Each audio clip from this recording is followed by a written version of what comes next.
सुप्रभात बच्चों, आज की कक्षा में आपका स्वागत है। एक सुविचार से कक्षा आरंभ करेंगे। सुविचार है, जीवन के सफर में अच्छे लोग खुशियां और बुरे लोग तजुर्बा दी जाते हैं। हमारे जीवन में अनगिनत लोग आते हैं और जाते हैं। कुछ लोग जिंदगी का अहम हिस्सा बन जाते हैं तो कुछ लोग यादें बन जाते हैं और कुछ लोग भुलाए जाते हैं। जो लोग अच्छे होते हैं वे या तो जिंदगी का अहम हिस्सा बन जाते हैं या मीठी यादें बन जाते हैं। जो बुरे होते हैं वे या तो भुलाए जाते हैं या कड़वी यादें बन जाते हैं। लेकिन हमें किसी से भी शिकायत नहीं करनी चाहिए, क्योंकि जो लोग अच्छे होते हैं वे जीवन में खुशियां दे जाते हैं तो बुरे लोग हमें जीवन का अनुभव दे जाते हैं।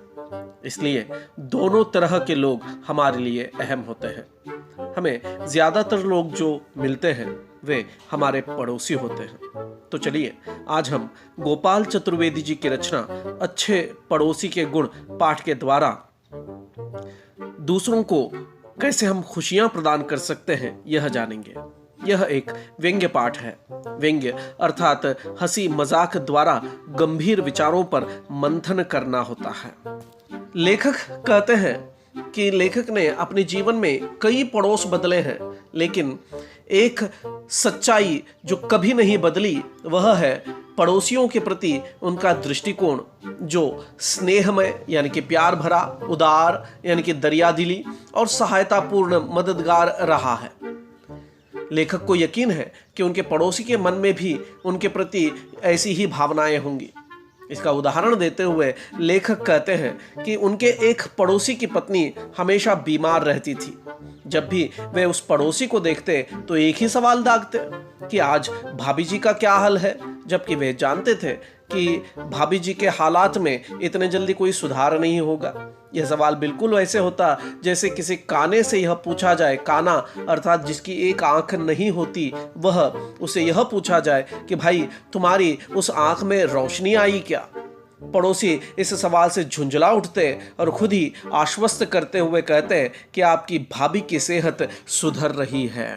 घर पर जाकर लेखक अपनी पत्नी से इस महान नारी के जीवन की तारीफ करते अघाते नहीं थे, अर्थात थकते नहीं थे। कहते कि 1 साल से बिस्तर पकड़े हुए हैं, ऐसे में अच्छे अच्छे ऊपर पहुंच जाते हैं और ये इतने दिनों से यहीं पर बैठी हुई है। ऐसा लगता है कि भगवान के घर से यह अमरवती अर्थात अमर हो जाने की जड़ी बूटी खाकर आई हुई है। पड़ोसी का भी लेखक के प्रति ऐसा ही प्यार भरा व्यवहार है। इसका एक उदाहरण देते हुए लेखक कहते हैं कि उन्हें अगर साधारण सर्दी जुकाम भी हो जाती तो पड़ोसी उनको चेताते हुए कहते कि किसी अच्छे डॉक्टर को दिखाइए, क्योंकि बार बार इस तरह खांसी आना कैंसर जैसे भयानक बीमारी का प्रारंभिक लक्षण भी हो सकता है। लेखक कहते हैं कि उनका और उनके पड़ोसियों का यह सौभाग्य है कि उनकी सद्भावनाओं के कारण ही और शुभकामनाओं के कारण ही पड़ोसी भाभी जी की प्राण चिरैया अर्थात प्राण पक्षी चारपाई में अटकी रही और लेखक को साधारण खांसी तो होती रही लेकिन कैंसर जैसी गंभीर बीमारी नहीं हुई। और इसी कारण से अच्छे विचारों का हमेशा सुखद परिणाम ही होता है, ऐसा लेखक का मानना है।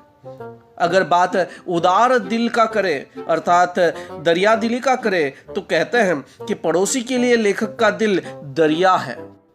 लेखक कहते हैं कि जिन पुराने जूतों, प्लास्टिक के थैलों और टूटी हुई शीशियों को सालों साल से उन्होंने घर में इकट्ठा करके रखा है, उसे पड़ोसी को दान करने में जरा भी हिचकिचाते नहीं है। ऐसा नहीं है कि उनका दिमाग उन्हें रोकता नहीं है। उनको लगता है कि यह बेशकीमती जायदाद जो उन्होंने इकट्ठी करके रखी है वो बेकार में पड़ोसियों को कैसे दिया जाए। लेकिन जिस चीज को कबाड़ी भी रिजेक्ट कर चुका है उसे कहीं पर तो ठिकाने लगाना पड़ेगा। इसलिए किस्त दर किस्त अर्थात EMI के हिसाब से पड़ोसियों की झाड़ी में फेंक दिया जाता है। लेखक को ताज्जुब आश्चर्य तब होता है जब पड़ोसी उनकी इस उदारता के खिलाफ उनसे बहस करता है। वह कहता है कि न जाने वह कौन सा जंगली आदमी है जिसने यह घर के सामने सड़ा गला सा कूड़ा फेंक दिया है। लेखक कहते हैं कि यह हमारी सामाजिक उपलब्धि है कि हम एक दूसरे का नाम लेकर किसी को बुरा भला नहीं कहते। बुरा भला कहना हो तो इशारे से किसी तीसरे व्यक्ति को डांटते हुए कहते हैं, लेकिन समझदार को इशारा काफी है। लेखक समझ जाते हैं कि ये गालियां उनके लिए ही है, लेकिन वे स्वभाव से अहिंसक है। कौन झगड़े झंझट में पड़े, इसलिए मूर्खता का अभिनय करते हुए पड़ोसी के सामने कूड़ा फेंकने वाले को वे भी डटकर कोसते हैं। अगले दिन उनके घर के सामने वही कचरा और दिखाई देता है। फिर लेखक भी किसी तीसरे गिरे हुए आदमी को गालियां देते हुए, डांटते हुए पड़ोसी के सामने बद्दुआ देते हैं और कहते हैं कि किसी संक्रामक रोग लग जाए उसे, जिसने यह कूड़ा डाला है। इस तरह कूड़े का आदान प्रदान बिना रोक टोक के उनके बीच चलता हुआ दिखाई देता है और इस प्रकार से पड़ोसी भी उनसे हमदर्दी जताता है और दरियादिली का भाव यहां दिखाई देता है। पड़ोसी धर्म निभाने के मामले में महिलाएं भी कोई कोर कसर नहीं छोड़ती है। उनका सिलसिला चीनी और चाय की पत्ती से शुरू होता है और साड़ी या शॉल पर आकर टूट जाता है। एक दिन लेखक के पड़ोसी की बेटी एक बंडल लेकर उनके घर में घुसी। इसे देखकर लेखक को बहुत आश्चर्य हुआ, क्योंकि उनका मानना था कि उनका और पड़ोसी का संबंध सड़क तक का है, इसमें घर में घुसना शामिल नहीं है। वह लड़की चहकती हुई आई और उसने लेखक की पत्नी से कहा कि मम्मी ने आपकी साड़ियां प्रेस करवा कर भेजी है और उन्हें अपना तूश का शॉल वापस चाहिए।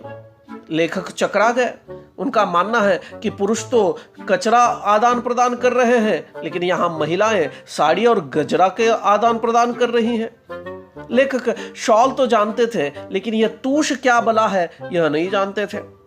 वे अपनी जिज्ञासा अर्थात जानने की इच्छा प्रकट कर ही पाते कि उससे पहले ही पत्नी ने उस लड़की को शॉल खुद वापस करने की बात कही और खुद गायब हो गई। थोड़ी देर के बाद जब वो प्रकट हुई तो पति के सामने वे खड़ी थी। उनके हाथ में एक मटमैला सा गर्म कपड़ा था और चेहरे पर दुख के भाव और आवाज में परेशानी थी।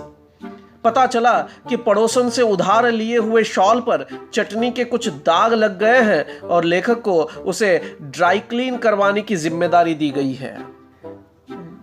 तूश के शॉल के ड्राई क्लीन के लिए लेखक को 150 रुपए की चोट लगी। तूश का शॉल बहुत महंगा होता है, क्योंकि ये पहाड़ी बकरे की ऊन से बनाया हुआ शॉल होता है। लेखक को आज भी तूश के शॉल के बारे में बस इतनी सी जानकारी है कि यह गर्म कपड़े का ऐसा टुकड़ा है जिसकी धुलाई में जेब कट जाती है और अगर खरीदने जाओ तो शायद नाक कान काट देने की नौबत आ जाए। लेकिन इतना सब कुछ करने के बावजूद भी पड़ोसन को यह समझ में आ गया कि तूश के शॉल पर चटनी का दाग लगाया गया था और उन्होंने लेखक की पत्नी को दोषी ठहराते हुए कहा कि जानबूझकर ऐसा किया गया है, क्योंकि इसके पीछे उनके मन में पड़ोसी के प्रति जलन और स्पर्धा की भावना थी। उन्होंने यह तक आरोप लगा दिया कि उनके शुद्ध महंगी चाय की पत्ती के बदले में लेखक के घर से चाय की पत्ती के नाम पर चूरा भेज दिया गया।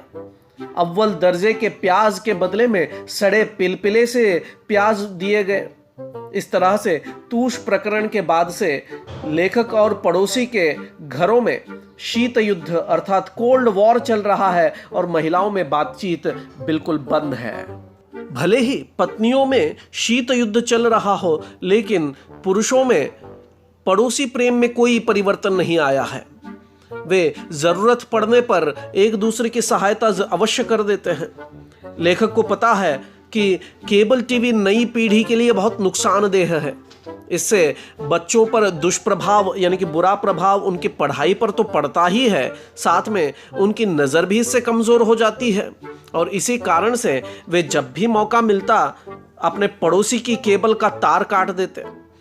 लेखक के पड़ोसी के दिल में भी नई पीढ़ी के प्रति यही ख्याल होने के कारण अक्सर लेखक के घर का केबल का तार भी इसी तरह कटा हुआ दिखाई देता था।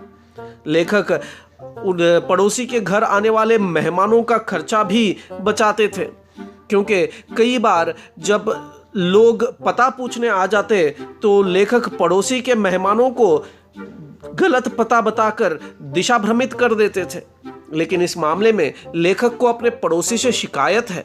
शिकायत यह कि पड़ोसी अक्सर अजनबियों तक को भी उनके घर भेज दिया करते हैं। लेकिन कुछ भी हो, दोनों में सहयोग है, सौहार्द है। इसके बिना जीवन चलना बहुत मुश्किल है। ऐसे में जब सरकार ने भ्रष्टाचार के खिलाफ लड़ने के लिए 50 वर्षों में 100वीं बार कमर कसी है, लेखक पड़ोसी को हमेशा दिवाली या नए साल के मौके पर अगर कोई भेंट मिठाई लाता है तो उसे समझाते हैं, चेताते हैं, सावधान करते हैं कि शायद वह व्यक्ति सीबीआई एजेंट हो। लेकिन दुर्भाग्य की बात यह है कि लेखक के घर इस प्रकार से भ्रष्ट करने वाला कोई आता ही नहीं है। पाठ के अंत में लेखक व्यक्ति और देश के पड़ोसियों की तुलना करते हैं। वे कहते हैं कि व्यक्ति और देश के पड़ोसियों के व्यवहार में ज्यादा कुछ अंतर नहीं होता है, क्योंकि देश भी तो व्यक्तियों के समूह से ही बनता है। जैसे हमारे पड़ोसी हमारे प्रति प्रेम और सद्भावना रखते हैं, वैसे ही हमारे पड़ोसी देश भी रखते हैं। हालांकि सार्वजनिक तौर पर सभी देश यह मान्य करते हैं कि वे शांति, अहिंसा और आंतरिक मामलों में दूसरे देश से हस्तक्षेप नहीं करेंगे।